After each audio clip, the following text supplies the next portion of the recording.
Welcome back to Pop Culture Podcast, episode 81. I'm Adrian. I'm Jay. We're back for another week of comic book, movies, music. Oh, yes, I'm going to remember, damn it. Let's see. And TV. And whiskey. Whiskey. So what type of whiskey are we drinking today? Unless you've lied to me, we're drinking bourbon. We are drinking bourbon. Now, you and I had a debate. Not really a debate. We were talking to Bobby about what makes a bourbon, what doesn't make a bourbon. Sure. What we agreed on is a bourbon has to be made 51% corn. Uh-huh. You said it has to be made in Kentucky. Everything that I've read said it had to be made in Kentucky. So, I did some fact digging because I disagreed with you. Yes, you did. And it does not have to be made in Kentucky. Okay. Here's how that all started. It's kind of like, well, you wanted a potato, it's got to be made in Idaho. You want hops, it's got to be made in Cascadia. Okay. It was so the premium, the best, yeah. Okay. the premium, the best. Not only that, it goes beyond that. People are so specific about their bourbon because bourbon originated in Bourbon County, Kentucky. Okay. I see where this could come from now. So at this point, yes, like if you want some lineage bourbon, it's coming from Bourbon County, Kentucky. If you want some lineage berries. It's another venture we're getting into. Don't worry about it. Yeah, we'll talk about that a little bit later. So here's a couple things that we weren't sure on the numbers of, but we knew. So it does not have to be made in Kentucky. Okay. But bourbon must be manufactured in the USA Yes.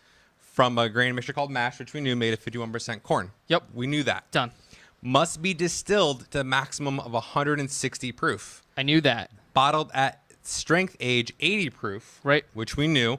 And barreled for aging at no more than 125 proof. That I did not know. I didn't know that either. So there you go. We knew it must be new charred oak barrels. Yep. That we knew as well. So there you go. That comes from the official Federal Trade Regulations. So, for those of you that are like, what the hell is bourbon versus whiskey? Bourbon whiskey, as its full name is, that's the requirements. Right. 51% corn is the big one. Must be made in the United States of America. It has to be new charred barrels. Right. And the proof and the strength, like, that is what it is. I mean, you can fuzz a little bit on that. I don't care. But So, Scotch is your whiskey of choice. yeah, it is. Bourbon is mine. Okay. And my bourbon of choice is Maker's Mark. Yes, it is. Now, we've had Maker's Mark on the air, I think, more than once just because I wanted it. Right. And that's standard Makers as well as Makers 46. We had Maker's 46, which is their higher end. We had that on episode 3 with Autumn. Yeah, we did. Now, you and I have talked about a whiskey, a Maker's Mark whiskey, that we both agreed was just too overpriced for what you got. Okay. Jay, what are we drinking today? Do you remember? I can't. I know we've talked about it. I can't remember the name of it, though. We are having, oh yeah, I hid it in a bag, Maker's Mark Cask Strength. Ah, there it is. We are having so this one is so the Cask Strength, each one is a different proof because it can't control it.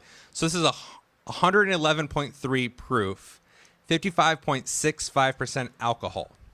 And is that do you think that's actually hand numbered, or do you think it's printed to look like it's hand numbered? I gotta assume it's printed to look like it's hand numbered. So this comes out of the batch 1501. Okay.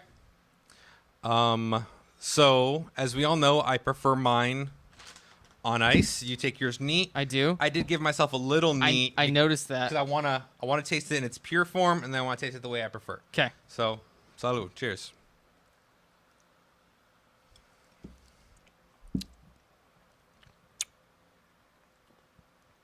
That is really good. It is really good. It's definitely got obviously more of a bite than your standard Makers or even your Makers 46 because of the higher strength. It's got a lot of heat to it. Like it is a lasting heat. Yeah, I like it's still it. like right here. But no, that's delicious. Yeah. So yeah, Maker's Mark Cask Strength. All right. Yeah, I'm super happy with it. Yeah. It's I mean, you only got a small bottle though. That's the only size the bottle's coming. Oh, is it really? That is it. Okay. And that was I don't think we had this discussion on air. That was our argument with the price. This is a half bottle. Right. Okay, so it's not a full bottle. We're looking at 375 milliliters. Yep. Full one's 750. The cost of this is the cost of one Maker's 46 or two regular Maker's Mark. Uh-huh. Or if you go to Costco, the cost of a 46 and a regular Maker... Oh, I'm sorry. A regular 46 and a large Maker's Mark at Costco is the cost of this one. And that's why we were like, shenanigans. Oh, yeah.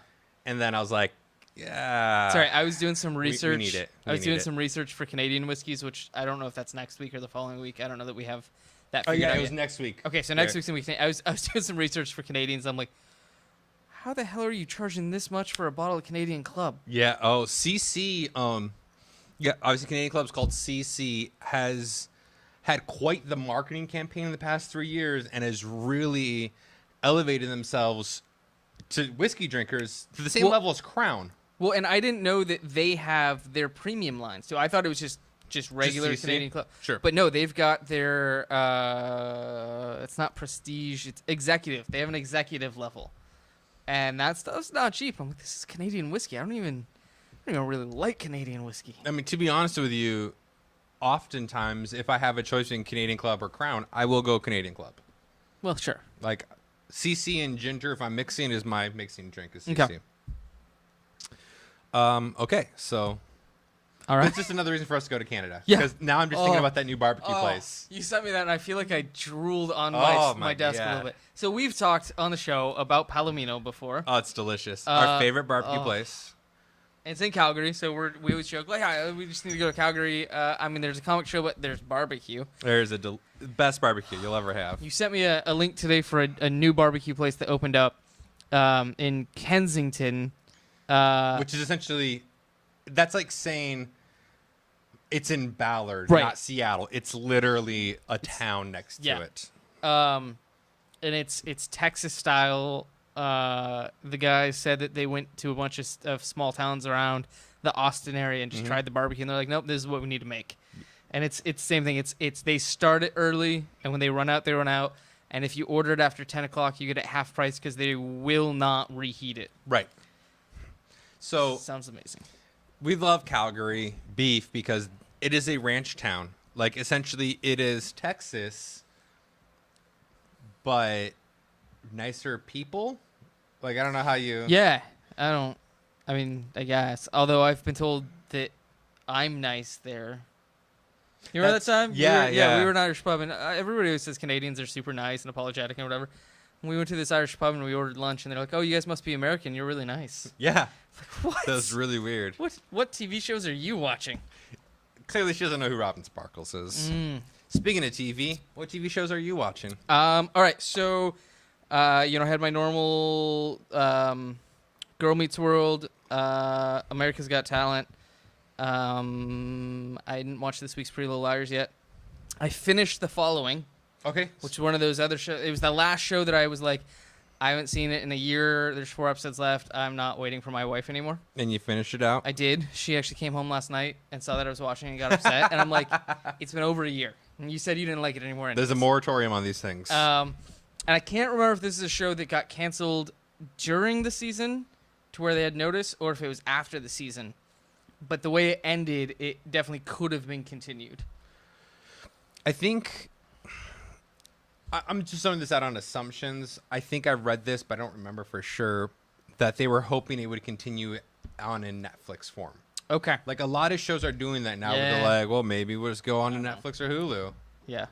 So, but I finished that. And then, and also the wife and I finished Family Guy season 13, which was not this past year's season, but the season before that, we finally got around to finishing that. So Okay. And then I told you earlier in the week, last week, I think it may have even been, that I signed up for YouTube Music. Yes. And they gave me a free trial of YouTube Red. Oh, no. Don't tell me you watched some of the original programming. Did. Oh, which one did you watch? I watched 3. Well, I've started 3 of them. And I'm not going to lie, they're actually not bad. Okay. So. Did you watch Cutie Pies? No, fuck that Okay. guy. So I watched the first episode of Bad Internet, which is a college humor show. Okay. And the first episode is all about the world eventually gets to the point where they're all sorted into houses based on which Friends character they get on the BuzzFeed quiz. Okay. So everybody in the world is a Monica, a Rachel, a Phoebe, a Chandler, a Joey, or a Ross. Okay. You're all one of those 6 people. When it comes to sorting day, and there's this one girl whose parents are both Monicas, and she gets Carrie from Sex and the City. Okay. So it's this big deal where it's like, wait, there's other quizzes out there, and it's like this whole revolt against the Friends government. So actually really entertaining. All right. And it was like 20 minutes, I think, if that, maybe 15 minutes. So it wasn't too bad to watch. How many episodes are there? I think on that there's like 15 or 20. Okay. Another one that we started was Sing It, which is No. This is why we watched it. It parodies all of the singing talent shows. Okay. So it's all about how the character stories are made up, and they go out and they actually recruit people. It's not all just random, and it's mainly about the behind the scenes where this production assistant thinks she's getting promoted to executive producer, and then somebody else comes in and she has to deal with it. And I don't remember who the main actress was. She was from Heart of Dixie. Not the main girl, but one of the other characters on that. So we watched the first episode, and Jester and I were both like, we recognize that person. Who the hell is that? Who the hell is that? And I looked up and I'm like, oh, it's Tansy. All right. So we're 2 episodes of 10 done with that. I don't know if we'll finish that before my 2-week free trial is over, but Are you going to continue your... no. Okay. They're entertaining, but they're not worth it. How's the product? Like, is the quality high? Is the... The like... production quality is actually really good. Okay. So, and the third one was actually the one where I noticed that the most on. The third one we watched was a show called Foursome, which is about the main character is a high school freshman, and it's about her and her 3 best friends. So it's the foursome. Sure. Her older brother's a football player at the school. He's a big dumb jock, and he's really overprotective of her. So the main thread going through the story is that she can't date anybody because everybody's intimidated by her brother. So it's just all of the adventures of how she tries to get into dating. And there's a scene where her and all of her friends who work for the media club at school all eat pot brownies and have to try to make a segment for the news. And they're all just tripping balls and seeing crazy things. Where was it that we were high trying to do audiovisual production? Oh, right. That was Calgary. There that happened. That was at Calgary. All our best stories. Calgary. There was one other... there was one... I think they're called Red Originals. Is that what they're calling them?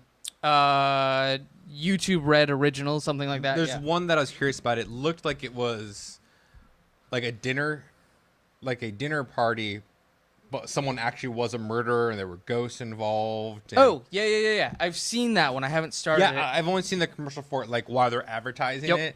And that's the only one I'm like, well, maybe I'd watch that because it reminds me of Disneyland Haunted Mansion. Well, I think what it is, and like I said, I haven't watched it. I think what it is every episode's like a murder mystery house. Right. So the people come and they have to try to solve it. Oh, I think that's... I thought there was an actual murder involved or something. Oh, maybe. I don't know. Like, I just had my hopes up for it. Yeah, I mean, it could be that. I don't know. But Okay. yeah, so I watched those 3. I'll probably try to finish Sing It. If I don't, I'm not that worried about it. But I think these are all on Cody, too, if I really want to. See, that's exactly it, right? Yeah. Like, Scream Season 2 just wrapped yesterday, which means I'll download that whole season so Jess and I can binge it. Yeah. Because it comes up on Netflix, but I don't want to wait 6 months. Right. Because by the time it comes to Netflix... The next season already started. Not even the next season will already started, but the TV shows I like will be back on. Sure. Flash will be back on. So that's going to just fall by the wayside. So I might as well download it and start it now. Yep. I've also been watching a lot of South Park. I've been installing hardwood floors this past week. Oh, okay. So South Park's just great to have I was like, playing in the background. And then I realized. Yeah, not here. Okay. What I have been watching, however, is two other shows, 2 new shows to talk about. Obviously, we're still watching MasterChef. MasterChef Masters Edition. Okay. And all the other shows that we've talked about. Jane the Virgin, we finished season 2. Okay. Great. It's a lot of fun. Like, I'm embarrassed to say how much I enjoy that show, but I do. And my wife is already having Jane withdrawals. Oh, jeez. So we tried another show called Crazy Ex-Girlfriend. Yeah. Yeah, it's a CW show. Yep. Have you seen it? I've not, but I'm pretty sure it's canceled. Maybe. Like, I don't know. Yeah. Anyways. The whole premise is there's this girl, and she lost her virginity at summer camp when she was 16 to this boy. And she grows up. He goes about his business.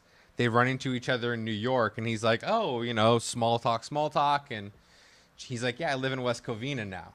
And she hates her life; she's completely miserable. So she moves to West Covina to stalk this guy down, and it is literally all about her being this crazy. Like, he's got a girlfriend and all this stuff, and she's just trying to get into his life. Some of the jokes are funny. There's a lot of musical aspects to it. Like, some of them just break out into song and dance. Yeah. Sometimes they're funny. Sometimes they're not. Overall, it's meh. Okay. Like, I'm not recommending it to anybody. I will recommend it to all your wives, though. Yeah. No. And if keep your them wife distracted. listening, I probably would recommend it to your husband, because you're the wife listening in this situation. That makes you the husband. You the man, girl. Go you. All right. The other thing I've been watching is a BET original, Okay. Real Husbands of Hollywood. It is exactly what you think it is. It's a parody of The Real Housewives. Okay, so it is a parody. Oh, it's not a serious show. It's an 100% parody. Okay. It's actually an improv comedy. Oh, interesting. It's starring Cat Williams. Kevin Hart, Okay. Same thing. BJ Smoove, Boris Koji, Dwayne Martin. Here's where it gets weird. Nelly, Nick Cannon, and Robin Thicke. I would say the only out of those three that is weird is Robin Thicke. I mean Nelly and yeah, they're fine. No So, big but think about it. So Boris Koji, he's married to Nicole Ann Parker. deal. Okay. She's a very, very beautiful actress. BJ Smoove is married to Shadia Omar, who's a very Bless you. well-known soul singer. Okay. Nick Cannon's married to Mariah Carey. Yeah. But by the time that this show started, Oh, so this they is a were married. current- No, Okay. season 5 just started live, so Oh, I'm okay, behind. okay. Dwayne Martin is married to Tisha Campbell, who is Gina in Martin. Right. Robin Thicke is obviously married to Paula Patton. Yeah. At the time, he was, at least. Yeah. So, Okay. even though all these guys are semi-famous in their own right, their wives really are the more famous ones. Sure. They do not pull back any punches. No. Like, they are fucking insulting and mean, and you hear some of the behind-the-scenes stuff, because, like, the overall script is plotted. This is what's going to happen. It's going Right. to lead to this. It's going to lead to this. The majority of the dialogue is improv. Okay. And it is fucking mean. And every now and then you'll see one of them just angry and doesn't know what to say, because they're like I got nothing. I'm so just wow. So it's not amazing, but it's very funny, and I give it a lot more credit once I found out it was improv and not scripted. Okay. Because there are scenes that are very funny. Robin Thicke, honestly, steals it. Really? Like, he is hilarious, because he's in the show a complete psychopath. Okay. There are times where he's like really nice, times he's really crazy. Kevin pissed him off in the first episode, and he was really nice to him about it for like 3 episodes, and out of the blue just started beating his ass, referencing the You're like, what the fuck is going on? So overall, it's funny. They're very, like, you can tell the guys all like each other. They get along. Okay. But the stories, they're funny. Cool. They all play characters of themselves, to Sure. be honest. It's kind of like This Is the End. Yeah. Like, James Franco was James Franco, but a caricature of himself. Right. Like, the amount of Kevin Hart getting his ass beat by women in this show is just amazing. Okay. So Real Husbands of Hollywood. As far as other TV stuff goes, I have 2 TV news. Okay. One, Hulu is getting into the Marvel original TV world. Oh, really? They have just ordered and are going to start production on a Runaways series. And that's where I stopped caring. Did you not like Runaways? I only read I think 8 or 10 issues. Okay. So you didn't finish out the first arc? No. So Runaways was created by Brian K. Vaughan for Marvel. It essentially was a group of teenagers who they thought all their parents were superheroes. So they got together regularly, and they're just teenagers. They hung out. They all had different powers, or like one of their dads was a tinkerer, so he had these toys, and they thought their parents were heroes. They then find out no, They were villains. they're super villains, Yeah. and they are killing people and robbing things, and So then they have to come to terms with, well, are we going to try to stop our parents, or are we going to join them because they're our parents? And Right. the first arc was 12 issues, and it was very good, I feel. Okay. Then 13 through 24 were pretty good, and then it went downhill. See, I think what I read was later on in the series. I think it was back when I was torrenting all of my comics. Okay. And it was just, if it was in that DCP pack for the week, I read it. And I think it was later towards, I think it was like mid-20s-ish. Yeah. But And there are actually a couple characters that came out of this that are now in the main continuum. Like you have A-Force has Sister Grimm in it, okay.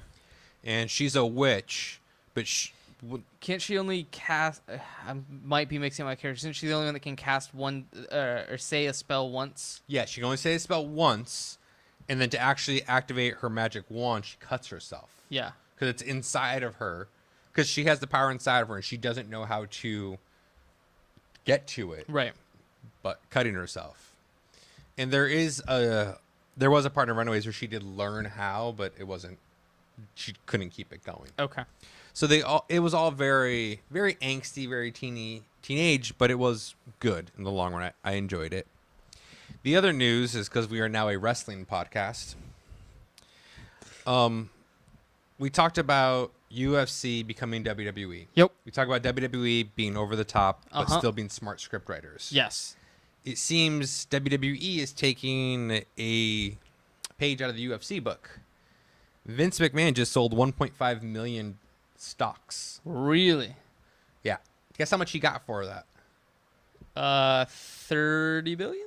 32.4 million. Oh, million. Okay.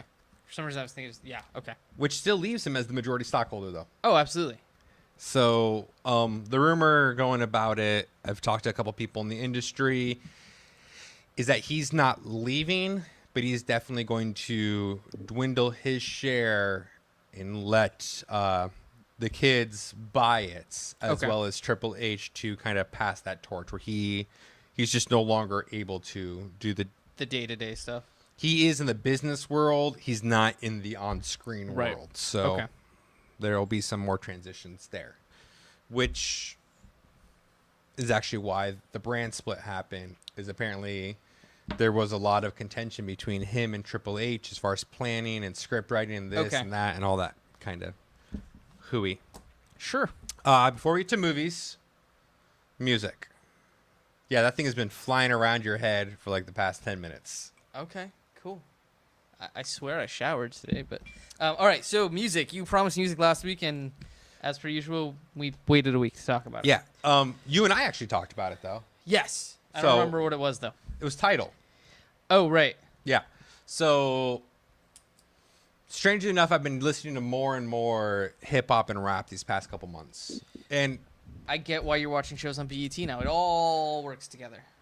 no, I'm actually... Next week, you're going to be like, we're drinking Hennessy. Hell, dude. Little gin and juice. There's actually a place in South Seattle. I think I've told you, Fats Chicken and Waffles. Oh, yeah. That they have different, like, they have grape Kool-Aid in vodka, but it's already mixed. They just pour it out of the jug on ice and give it to you. Nice. Like, not that I've gone, but I kind of want some Kool-Aid now. yeah, right? Anyways, right. No, so the reason Real Husbands of Hollywood came up is because Hulu and their fucking autoplay. I was watching something completely else. It ended, and it played the first episode of this. Okay. And you know I'm a sucker for Kevin Hart. Right. And it's the first thing you see. I'm like, well, I'll stick around for a little bit. Then I saw Nick Cannon beating up Kevin Hart, and I was like, well, I'm in. Okay. I'm in. So Tidal, not just rap and R&B, however. They have a lot of things. Their catalog's actually quite diverse. Okay. You can download Tidal. You can look over their entire catalog. Okay. If you want to listen to anything, though, you got to get a subscription. Right. They give you a free month. Okay. I have not signed up for my free month because I've been too busy, and I want to actually really utilize my 30 days. The problem with Tidal is it's $9.99 a month. For regular, For like 320 kbps or Correct. something like that. It's a $19.99 for the high def. I just don't think it's worth it. That's the debate I've been having. I've been looking over their catalog. I don't think I can justify Spotify Premium and Title. title. No. And here's the other thing, and I know we've talked about this. We've definitely had these discussions about high definition audio before. Do you even have the right equipment to listen to high def audio in a justifiable sense? Yeah. What do you have? You've got the... Yeah. But you can't put title on that. Because does it have Wi-Fi? No. Or apps? No, that I cannot. I'm talking about my Bose in-ear Ultra Pro earbuds. You have the earbuds. I have the but earbuds. do you have the equipment to drive it through the earbuds at high def? According to Tidal, I can say that. According to Tidal, as long as you're connected to a Wi-Fi connection, you will be getting the high quality. But you have to be connected to Wi-Fi, not data. You will get high quality in comparison, Well, sure.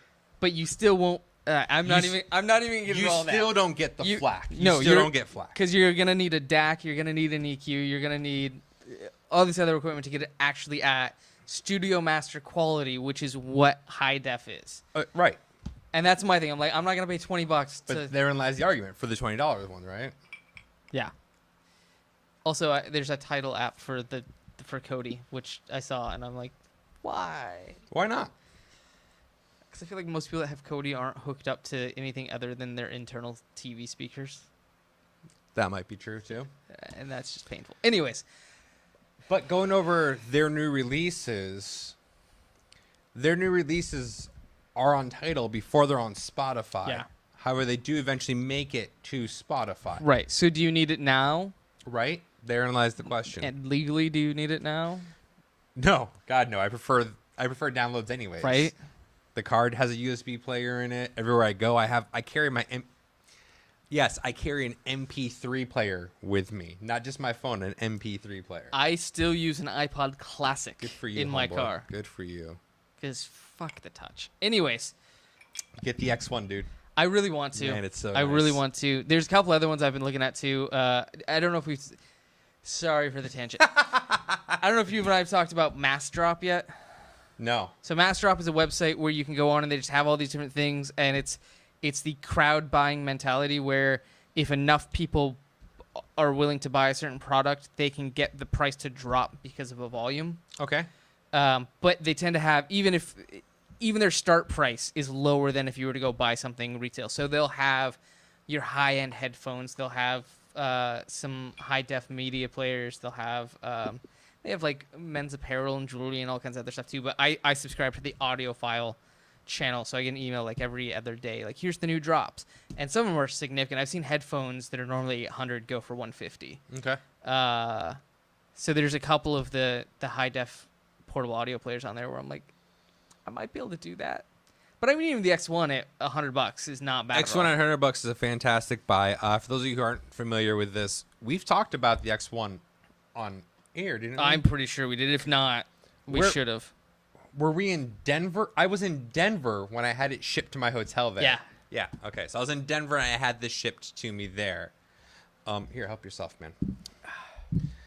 The X1 is a MP3 player with no internal memory. Okay, can we stop saying MP3 player? Uh, That's me. I'm that's sorry.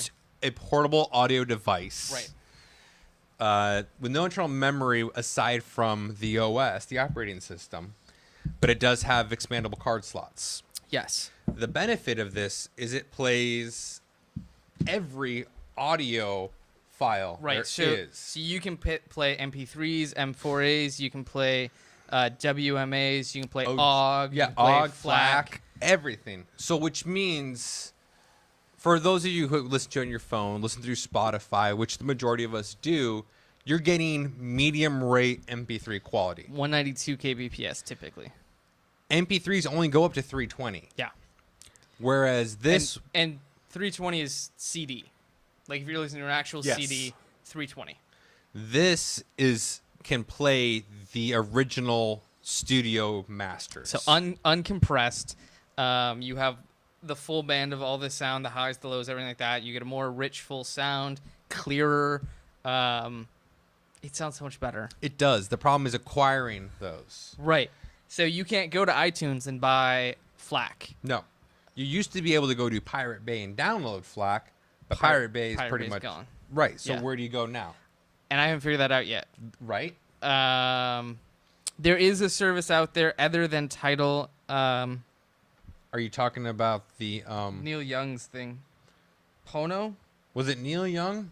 What? Who? No.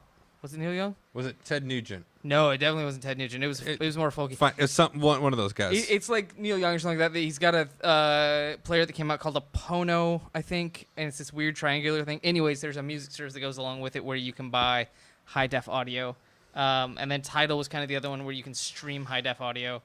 But if you want to take it with you, you got to find somewhere. But the legal price to acquire It's significantly more. significant, whereas Pirate Bay was free and dope. Yeah. And even Kick-Ass Torrents, I think, finally got shut down about 2 months ago, too. And that was the other one, because they just kept domain hopping. Right. That was the other one that I could find, but no more. No. So that's my music one that went a little longer than That's fine. movies. So I watched 2 movies this week. Oh. I rewatched Burnt, because Jessica had never seen it. Okay. That was one I had watched by myself, and I told her about it, because we've been in a big effort to declutter our apartment recently, and I'm like, yeah, if we can declutter the kitchen enough, it means I can actually cook. Because you and I have talked about this, we both are very much in enjoyment of cooking. Yes. And you've seen my kitchen. You know I have about 3 inches of counter space. Sounds about right. So I was telling her about this movie, Burnt, and she's like, I don't think I ever watched that. I'm like, oh, well, let's watch it. So we watched that, and I was like, this is kind of a lot of the reasons why I didn't pursue a professional career in the kitchen. Oh yeah. Because of all the shit that he goes through. So we watched that, and then I watched Red Army. Red Army? Yeah, are you familiar with this one? I don't think so. Okay. You may remember a couple months ago I talked about a movie called Foxcatcher. Yes. Steve Carell. Yeah. This was done, I think, by the same company. So again, this company kind of does just retellings of true stories. So this in particular is the story of the Soviet national hockey team, which they called the Red Army. Oh, okay. For those of you that have not seen the movie Miracle, the Soviet hockey team was kind of a big deal in the 70s and 80s and early 90s-ish until the Soviets went away in 91. Anyways. Damn. They're coming back. I mean, yes. That's like, why. Putin's got this coming. That's why I've got I'm yeah, prepared. no, Here's my entry. That's fair.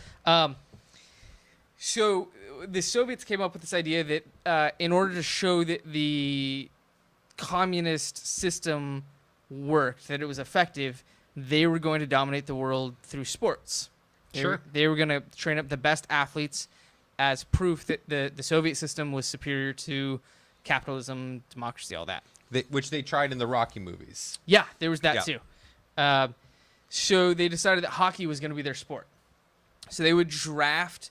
They would start at about 8 or 9, accepting students into the training camps for the national hockey team. And then once they got old enough, they would actually be drafted as officers into the army, stationed or posted as hockey players.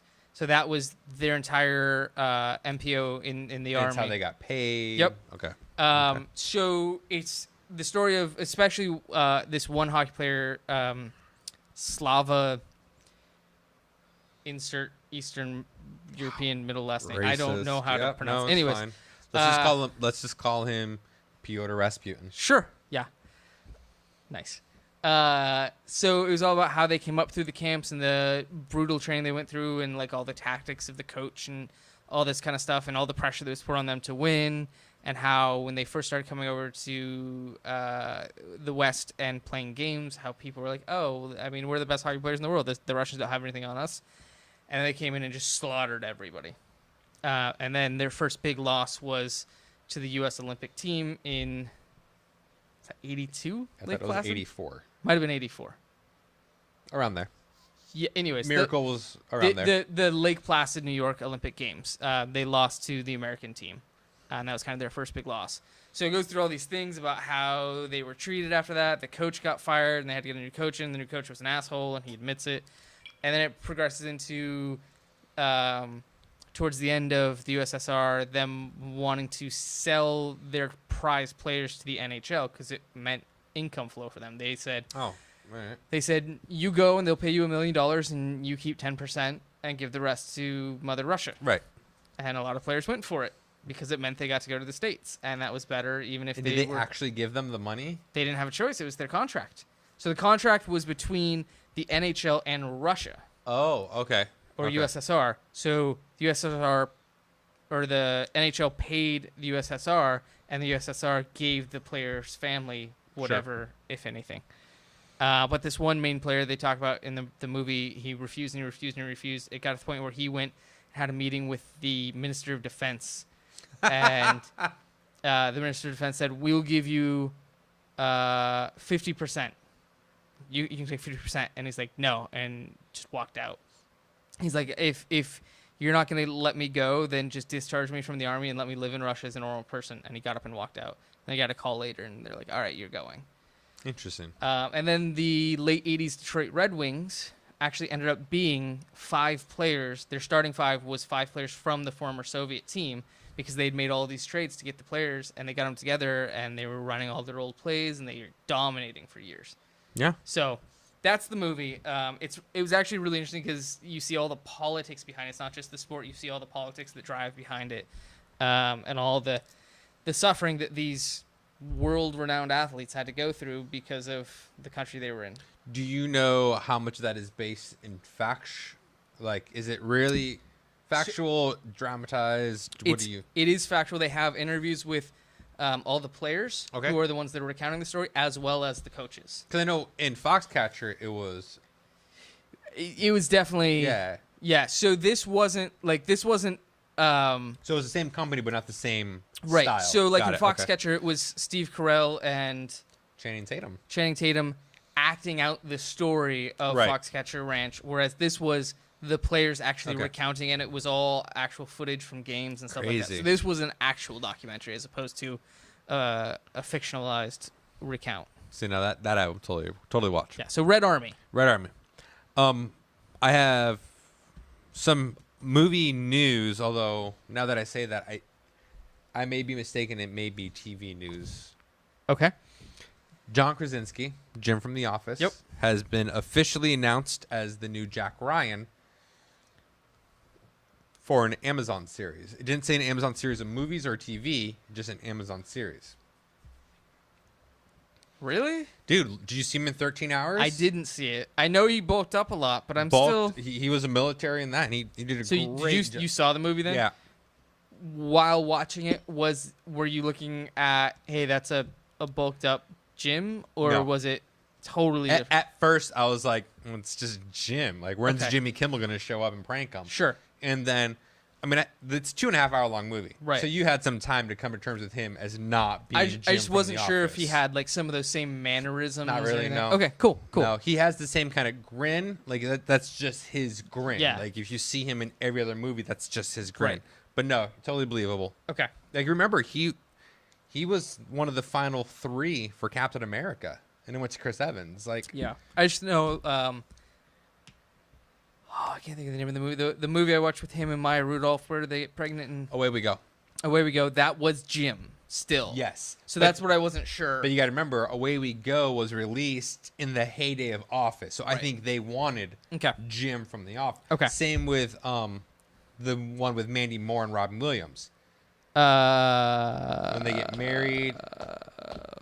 License to Wed? Yes. Yeah. Again, that was just Jim from The Office. Yep. Because that's what they wanted. Right. Okay. Yeah. Cool.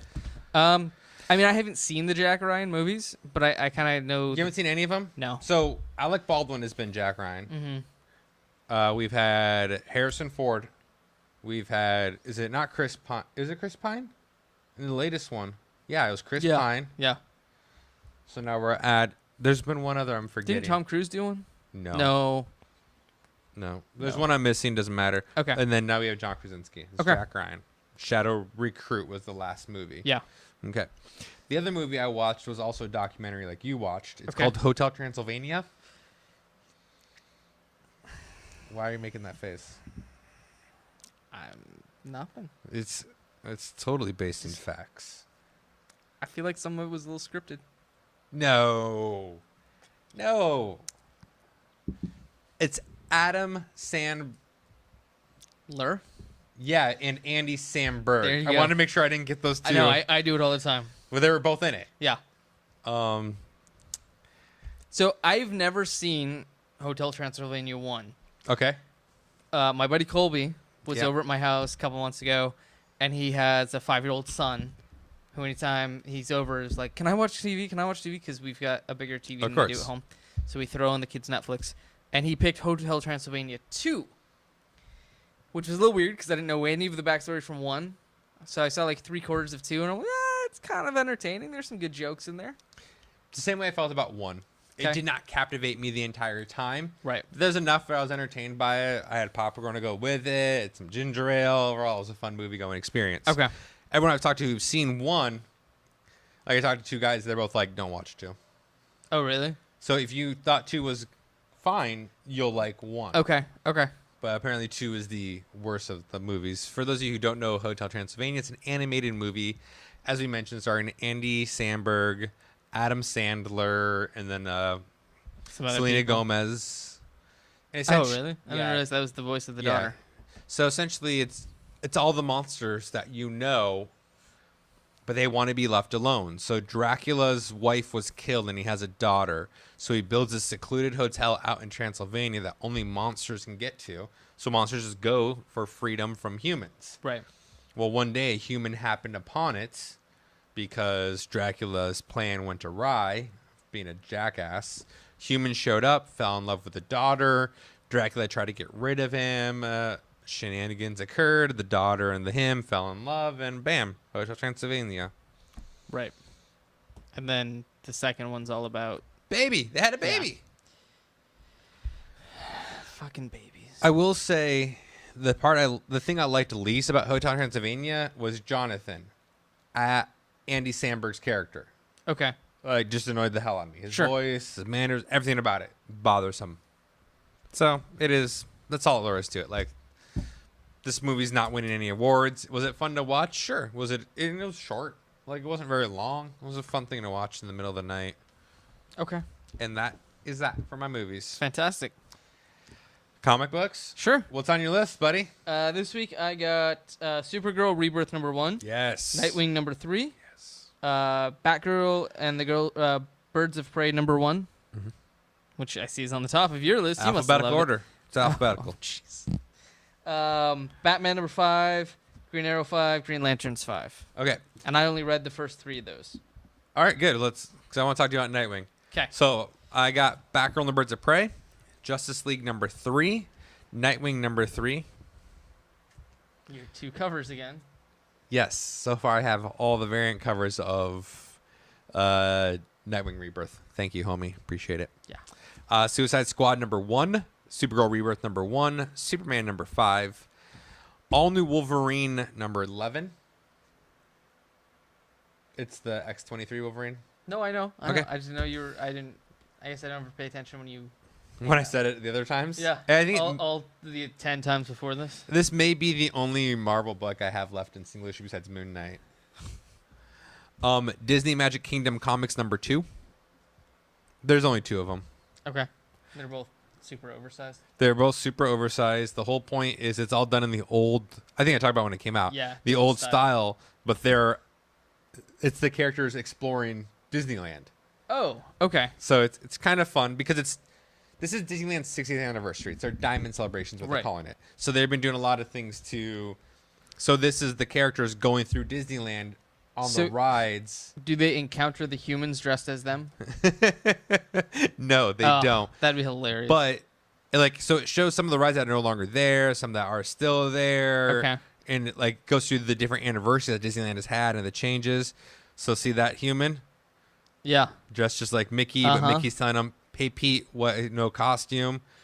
You're supposed to be dressed up like." But that was the first time you see one of the humans dressed like him. So Okay. I haven't read this issue yet, so I take back what I said. Now I guess you do. All right. And then for trades, I got Archer and Armstrong, Volume 1 just came out, and Earth 1 Teen Titans Volume 2. I didn't realize that they'd done a volume 1 of that. Yep. I kind of gave up on those after a bit. That Pretty much after Earth 1 Batman. was bad. Yep. The Superman ones have been really good. The Teen Titan one was fun. Batman was rough. I heard Wonder Woman was real rough too. Yeah, Wonder Woman was rough. Let's talk about comic books that make me happy. Okay. Nightwing number 3. So are you caught up on all the Nightwings? I am. How you feeling about it? Ooh, that was a big... What's going on here, man? I feel like we're just fucking reading Spiral with a new name. Okay, I'm listening. So for those who aren't familiar, Nightwing is now pretending to be aligned with the Parliament of Owls, Right. which is an offshoot of the Court of Owls. Because the overseen body of the court. Sure. Okay. I didn't know we have tiers of government in the Owls now. I don't. I mean, there were some funny jokes in here, but I feel like it's just the same thing. And where now he's an agent of another. And Barbara even points this out. He's an agent of another clandestine organization. Does it make you feel better to know that that's only supposed to be the first 6 issues? Nope. Okay. Because now I feel like after he's done with this, he's gonna figure out some other organization to be joined up with. Because I feel like that's the status quo now. Is he's just this rogue agent that's going around and taking things down. That may have to do with Tim Seeley, the writer. Yeah. Who also wrote Grayson. Right. And also has a history in secret operatives for the military. Yeah. To be fair, though, I thought Nightwinging it was hilarious. Yeah. So there's a line in there about him just kind of playing things by ear and just going like on the seat of his pants. And he says, "I call that Nightwinging it." And now we learn there's Raptoring it. Yeah, which he even references. He's like, "I bet Raptor's already trademarked that as part of his branding." And then later on, he's like, "I call it Raptoring," which is nowhere near as catchy as Nightwinging it. Oh, hell no. But I don't know. I thought the interaction with Barbara on this was kind of terrible too. Interesting that you say that. I'm on the other side. I quite enjoyed that they had a date set up, that they're trying to get back to, at least in my mind, DC is trying to get back to the status quo of Nightwing and Barbara. And I was fine with that. The whole standing up on the date thing. When she shows up, I'm like, no, I don't need her to be his sidekick in this. I was actually happy that she showed up. Okay. I like the interaction. I like that they're trying to reestablish these two's history. The reason I like it is I feel that Tim Seeley is the only one out of the entire DC universe acknowledging that they have this fucking history. He's the only one acknowledging it, but at the same time, I think that the whole overarching timeline of everything is so screwed up now. It's how do you really address it? She's never going to get better than him. She's come to terms with that, and she just wants him back. There's nothing wrong. I mean, Batman's available. No, shut your whore mouth. First of all, there's no one better in the DCU than Nightwing. Oh, okay? Let's just get that out now. Okay. I'm not saying I had to go gay, but I'd be bi-curious. All right? Just calling it out Sure. there. No, I get what you're saying. Like, she does comment that she left Japan to go find out what's going on with Nightwing. However, she was already left Japan in Batgirl and the Birds of Prey, Rebirth number 1. So we're, 3 to 5 issues into this new Rebirth thing, and we've already got timeline issues where the fuck are these characters when? Sure. And is it supposed to be that this issue 3 lines up with that issue 3, even though they're not coming out? Like, I think that's one of the hard things. I think that's one of the hard things you get when you stagger beginnings of books. Sure, and that is one of the nice things. We talked about the editorial notes before. And although I don't agree with it, Batgirl and the Birds of Prey Rebirth did specifically say these events take place after Batgirl 6. Right. Because that's when she comes back from Japan. Did you read Batgirl and Birds of Prey number 1? I did. Is she in Gotham? She is. Okay. So this is post. I wasn't sure if they're going to do more time plane, back and forth. First panel, first page, it says Gotham City. Okay. Because at first I was reading the second panel, and I thought they were setting this in Seattle because Black Canary has been in Seattle because they say Greenwood. So I'm like, oh, Greenwood Ave. But then, and then I look back and I'm like, oh, nope, they're in Gotham. Okay. You're thinking Green Lake Ave, aren't you? No, Greenwood. Greenwood runs between 99 and 15th. So it's a north-south. There's a whole neighborhood called Greenwood. All right. Like, I'm familiar with Green Lake. Yeah. Right. So it's just east of Green Lake. Sure, I believe Okay. you. So I get what you're saying. But on the flip side, what do you do? Like, you have to reestablish Barbara with Nightwing, right? Yeah.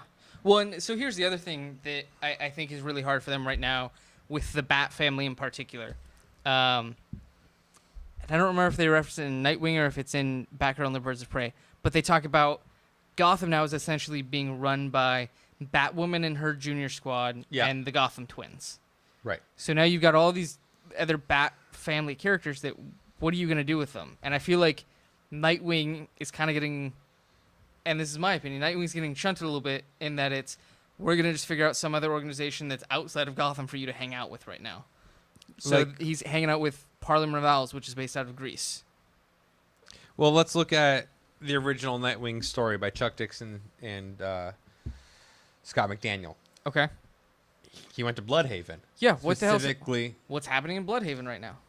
which is kind of what I'm curious about. Like, you can take him to these other places that he has an established history with. Right. We knew that he was going to address the Parliament of Owls because of what happened with Damien. Right. We knew that was going to be a fact. So essentially what happened is Damien went to the Court of Owls in We Are Robin. Was it We Are Robin War? Yeah, it was Robin It was War. one of the Robin Wars. Yeah. I don't remember if it was Doesn't the main matter book. what the issue Anyways. was. He goes to the Court of Owls and says, if you end all this, I will be your new warrior. Talon or whatever, yeah. And Dick says, look, you've always wanted me. Take me, not him. And they say, for sure, we definitely want you, not him. Feh, to Robin. But they implant something in his neck. Right. So we always knew that Nightwing was going to save Damien. That was going to be his whole goal after Grayson was done. So we knew this was coming. You know what I mean? They have been building to this for about a year now. Yes. But So- so here's the thing though is okay, so they get the first arc done, 6 issues, say he topples the leadership of Court of Owls or Parliament of Owls. Does he go back to Gotham? Does he go to Bloodhaven? Or does he pull a Daredevil and now is running the Parliament of Owls? That's the one I'm more concerned about, Right? is that he's now going to be in charge of the Parliament of Owls. Which at that point just write him out of the books. That's not a story that I want to read, and I imagine a lot of people would have a problem with that. When Daredevil took over Shadowland, they realized it was such a bad idea that after the first arc, we find out he was possessed by a demon from a Hydra, and now he's free. Right. So, does Dick taking over the Parliament of Owls have longevity, have legs? I don't think it does. Okay. To be honest, I am enjoying the dialogue. Like, I'm having fun with this book. And I think I'm enjoying the inner monologue much more than the conversations he's having. Okay. Because they're making him be a funny character. He's not. Yeah, he's trained by Batman, and they keep reinforcing in this book especially. He's trained by Batman to instill fear in other people, but inside he's still lighthearted about it. And it's true because you got to remember that was the whole reason that DC created Robin to Batman. Is Batman was so dark, so gritty to comic readers, they needed a lighter side, and that was him. He's always been the hope where Batman is not. Right. Like, he has been that lighthearted that happens. And that was part of the entire reason for his brightly colored costume too. Like they made it red and green and yellow to kind of represent something a little bit more fun than the dark blacks and blues of Batman. Even when he spawned off on his own as Nightwing, he was teal, navy, and yellow. That costume was so terrible. The teal though. was dope with the collar that came up the by 18-inch his collar. ears. Yeah. Yes. But yeah, I mean, he's in the black now, and they keep talking about the blue bird on his chest, how it's just representative of Batman. But he's super funny in his inner monologue. Like we said, the whole night winging thing, and just a couple other comments he makes in here. So that part I'm enjoying. I'm just, like I said, I'm afraid that they don't have a good story lined up for him. I wouldn't disagree with that. I think it hurts them, and I think it hurts some of the books that the twice a month. That's starting to get real old already. Yeah. I agree with you. It is getting real old for me. With that said, and the last thing I'll say about Nightwing really fast is, you're right. The story to me is okay. It's fine. It's not great. It's not bad. It's fine.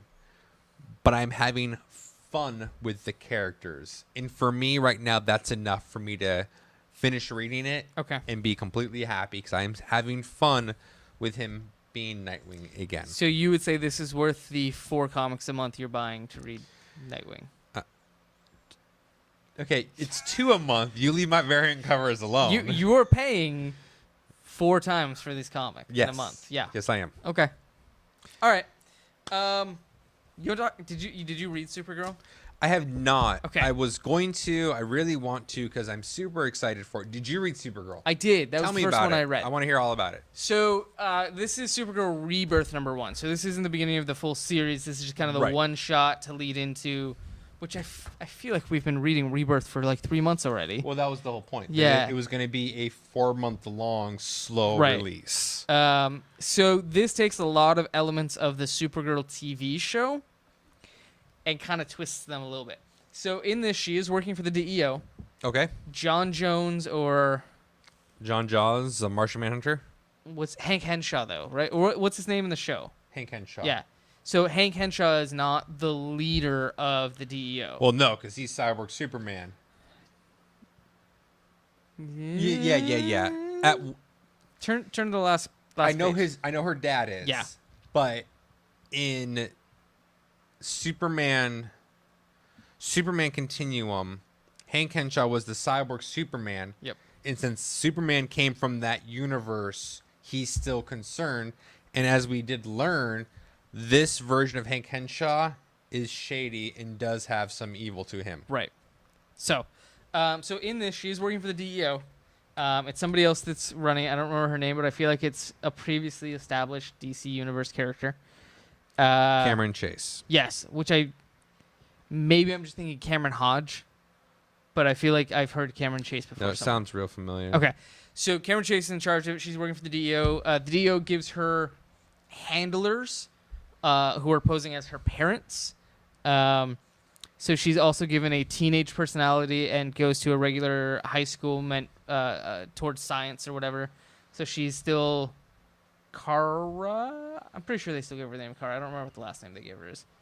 But the main thing behind this story is there's a former resident of Argo City who contracted a red kryptonite disease that turns him into a monster. Okay.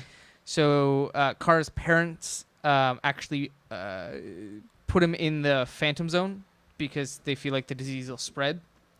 At the beginning of this issue, Kara doesn't have any of her powers, so the DEO creates a rocket to take her to the sun to burn her up, and then the Krypton Matrix will rebuild her powers. Yeah, that happened when Superman came back from the dead. He came back as electricity. Yes. Ugh.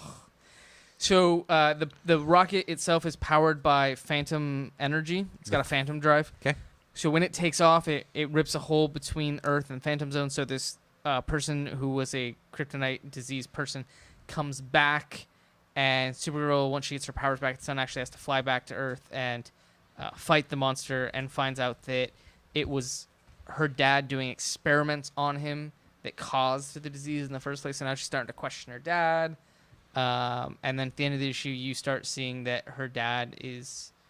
It's hinted at that her dad is Cyborg Superman, which was revealed in the last Supergirl series. Correct. Whenever Pre-rebirth. The Flashpoint universe is what they call it. Yeah. In the Flashpoint universe, she also was a Red Lantern. Right. Does this touch on that, or is this a clean... It's almost a clean slate. Okay. It does touch on Superman being dead. Yeah.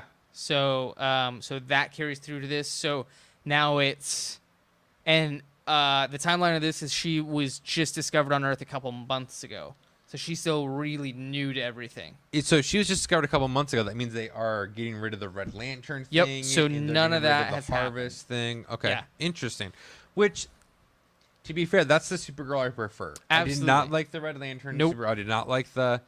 And in fact, that's one of the reasons this cover makes me so happy. That she looks like a traditional Supergirl. She has this traditional... Yep, costume, the the normal S. crest is there, everything like that. And even the title. It's the old, lettering. Yep. Yes. Yeah. Because you love Supergirl. Oh, absolutely. You love the Bat family. Uh-huh. Whereas I love Superman and the Superman family more than I love the Bat family. Right. So for me, like Supergirl, I'm anxiously waiting. I get that Jonathan's going to be Superboy. I'm hoping I see a Connor Kent show up at some point. So, how does this make you feel with your love of Supergirl? I'm really excited for this. Okay. What I'm hoping they don't do too much is, like I said, it's got a lot of the same stuff as the show in there with the DEO and everything like that. I'm hoping they don't try to blend the classic Supergirl mythos too much with the TV mythos. Okay. If they take a little bit of it here and there, I'm fine with it. But when she starts working at Catco with Jimmy Olsen and Win Shot, I might just stop buying it. And I don't think that's going to happen. I don't either. Especially with Calista Flockhart leaving the show. Yes. Well, her role is going to be significantly diminished. Yes. But yeah. Also, apparently, Win Shot's going to come out as gay. Who? Did you see that one? The computer guy on the show. The guy the first person who found out she was Supergirl? Yes. I thought he had a huge crush on her. So here's the news that came out, I think, last week.